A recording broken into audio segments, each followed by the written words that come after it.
Assalamualaikum warahmatullahi wabarakatuh. Halo semuanya. Perkenalkan, saya Lubna Azara Sirli dengan NIM 104060059 dari kelas 1C, jurusan Kesehatan, Prodi D3 Keperawatan, Politeknik Negeri Subang. Di sini saya akan menjelaskan bagian-bagian dari tulang femur dan toraks. Oke, kita langsung saja ke penjelasannya.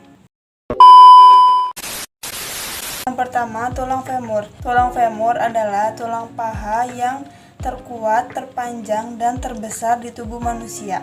Tulang ini yang menghubungkan pinggul dengan lutut yang berperan penting dalam menopang berat badan, serta memungkinkan gerakan seperti berjalan, berlari, dan melompat. Oke, langsung saja ke bagian dari tulang femur. Yang pertama, dari tulang femur tapak depan.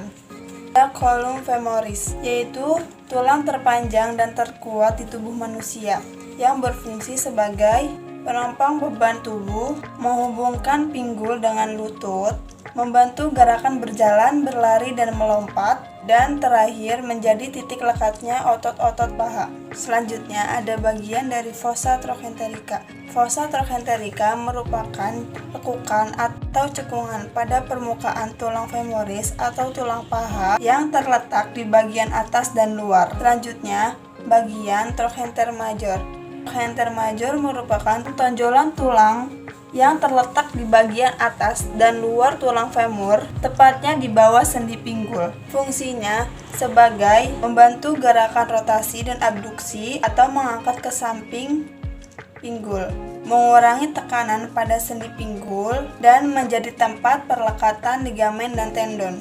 Selanjutnya, ada bagian dari fovea capitis femoris, sebuah lekukan kecil pada permukaan caput femoris atau kepala tulang paha yang terletak di bagian atas tulang femoris. Selanjutnya ada bagian dari caput femoris. Caput femoris merupakan bagian atas tulang femoris atau tulang paha yang berbentuk bola dan menghadap ke atas, yang berfungsi sebagai menopang beban tubuh, membentuk sendi pinggul bersama acetabulum, menghubungkan tulang paha dan tulang pelvis, dan membantu gerakan rotasi, fleksi, dan ekstensi pada pinggul. Selanjutnya ada bagian dari linea intertrochanterica.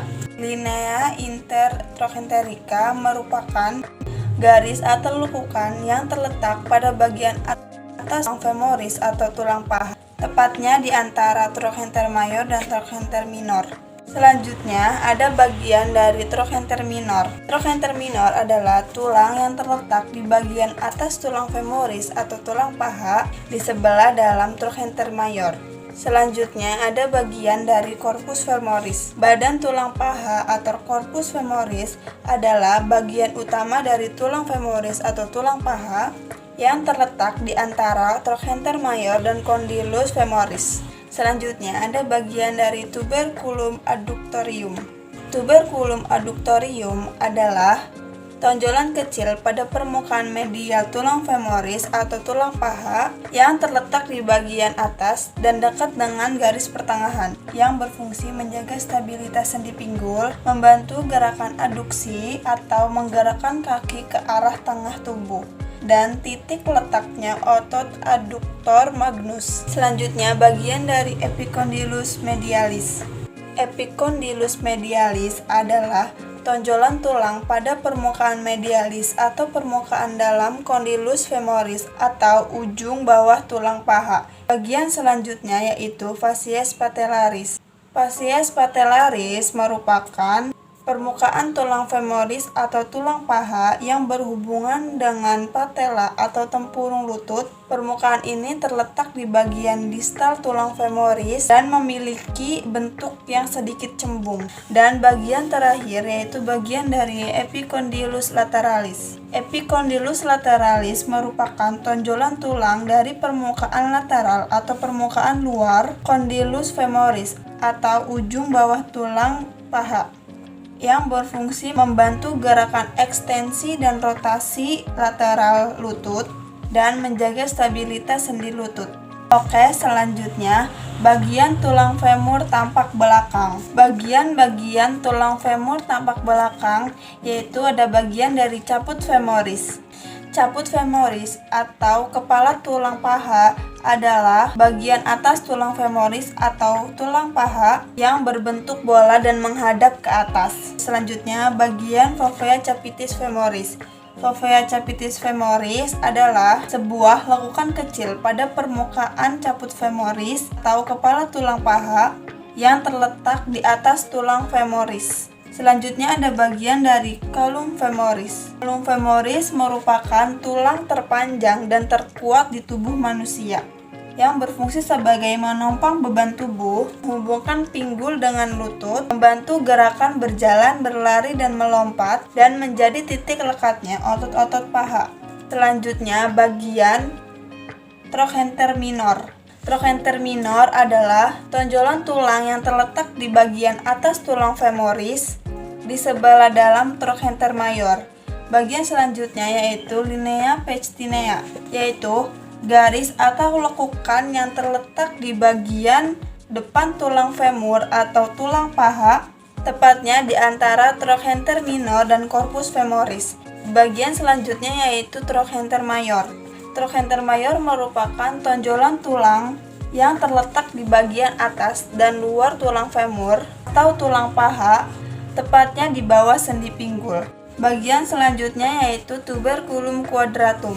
Tuberculum quadratum yaitu tonjolan kecil pada permukaan depan tulang femur atau tulang paha yang terletak di antara condylus femoris dan trochanter mayor. Bagian selanjutnya yaitu crista intertrochanterica, garis atau puncak tulang yang terletak di antara trochanter mayor dan trochanter minor pada tulang femur atau tulang paha. Bagian selanjutnya yaitu trochanter tertius. Trochanter tertius merupakan tonjolan tulang ketiga pada tulang femur yang terletak di bagian atas dan belakang di antara trochanter mayor dan trochanter minor. Bagian selanjutnya yaitu tuberositas glutea.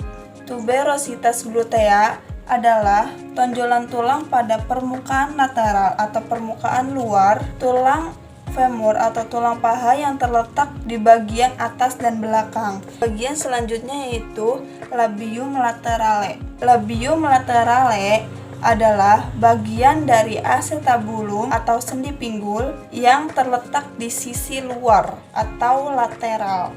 Selanjutnya bagian labium mediale. Labium mediale yaitu bagian dari acetabulum atau sendi pinggul yang terletak di sisi bagian dalam atau medial. Bagian selanjutnya adalah linea supracondylaris lateralis, yaitu garis atau lekukan yang terletak di bagian atas condylus lateral atau luar tulang femur. Bagian selanjutnya yaitu linea supracondylaris medialis, garis atau lekukan yang terletak di bagian atas condylus medialis atau dalam tulang paha atau tulang femur. Bagian selanjutnya yaitu facies poplitea. Facies poplitea merupakan permukaan tulang femur yang terletak di bagian belakang condylus lateral dan medialis yang membentuk bagian atas dari sendi lutut. Bagian selanjutnya yaitu epicondylus lateralis. Epicondylus lateralis merupakan tonjolan tulang pada bagian luar condylus lateral, tulang humerus atau tulang lengan atas. Bagian selanjutnya yaitu condylus lateralis. Condylus lateralis yaitu bagian dari tulang humerus atau tulang lengan atas yang membentuk sendi siku. Bagian selanjutnya yaitu fossa intercondylaris. Fossa intercondylaris merupakan lekukan atau cekungan yang terletak di antara dua kondilus atau tonjolan pada ujung bawah tulang humerus. Bagian selanjutnya yaitu linea intercondylaris. Linea intercondylaris merupakan garis atau lekukan yang terletak di antara dua kondilus atau tonjolan pada ujung bawah tulang humerus. Bagian selanjutnya yaitu condylus medialis. Condylus medialis yaitu bagian dari tulang humerus, yaitu tulang lengan atas yang membentuk sendi siku. Bagian terakhir yaitu bagian tuberculum adductorium. Tuberculum adductorium yaitu tonjolan kecil pada tulang femur atau tulang paha yang terletak di bagian atas dan medial atau dalam. Oke, lanjut ke penjelasan mengenai toraks. Toraks adalah rangka tubuh yang membentuk rongga dada. Struktur ini terdiri dari tulang rusuk, tulang dada, dan tulang belakang bagian torakal. Toraks ini melindungi organ-organ vital seperti jantung, paru-paru, serta mendukung pernapasan dengan membantu ekspansi dan kontraksi rongga dada saat bernapas. Lalu, bagian-bagian dari toraks. Bagian pertama yaitu akromion. Akromion adalah bagian tulang dari skapula atau tulang belikat yang membentuk atap dari sendi siku. Bagian selanjutnya itu coracoideus, yaitu bagian dari tulang skapula yang terletak di bagian atas dan depan. Bagian selanjutnya yaitu cofida glenoida, lekukan pada tulang skapula yang membentuk sendi bahu yang memungkinkan gerakan pada lengan. Bagian selanjutnya yaitu column costae. Column costae yaitu bagian tengah dari tulang rusuk yang menghubungkan kepala rusuk atau caput costae dengan ujung rusuk. Bagian selanjutnya adalah clavicula. Clavicula adalah tulang panjang dan melengkung yang terletak di antara tulang bahu dan tulang dada atau sternum. Yang selanjutnya yaitu costae verae. Costae verae atau tulang rusuk sejati adalah 7 pasang tulang rusuk yang langsung terhubung ke tulang sternum atau tulang dada melalui cartilago costal. Yang selanjutnya yaitu cartilago costalis. Cartilago costalis atau tulang rawan rusuk adalah jaringan ikat yang fleksibel yang terletak di ujung tulang rusuk yang menghubungkan dengan tulang sternum atau tulang dada. Bagian selanjutnya yaitu costae spuria atau tulang rusuk palsu, yaitu 3 tulang rusuk yang tidak langsung terhubung ke tulang sternum melainkan terhubung melalui cartilago costal ke tulang rusuk di atasnya. Bagian selanjutnya yaitu incisura jugularis. Incisura jugularis yaitu lekukan celah kecil pada bagian atas tulang sternum atau tulang dada, tepatnya pada persambungan antara manubrium sterni dengan corpus sterni. Bagian selanjutnya yaitu manubrium sterni. Manubrium sterni yaitu bagian atas dari tulang sternum atau tulang dada yang terletak di antara tulang rusuk pertama dan tulang rusuk kedua. Yang selanjutnya yaitu angulus costae. Angulus costae yaitu sudut yang terbentuk oleh pertemuan 2 tulang rusuk yang berdekatan. Sudut ini biasanya terletak di bagian belakang rongga dada dan berperan penting dalam membentuk kerangka tubuh. Bagian corpus sterni. Corpus sterni yaitu bagian tengah dari tulang sternum atau tulang dada yang terletak di antara manubrium sterni atau bagian atas dan procesus kyphoideus atau bagian bawah. Bagian selanjutnya yaitu procesus. Procesus yaitu proyeksi dan tonjolan pada bagian tulang yang berfungsi menghubungkan tulang dengan tulang lainnya. Itu saja penjelasan dari saya. Kurang lebihnya saya minta maaf. Assalamualaikum warahmatullahi wabarakatuh. Bye bye guys.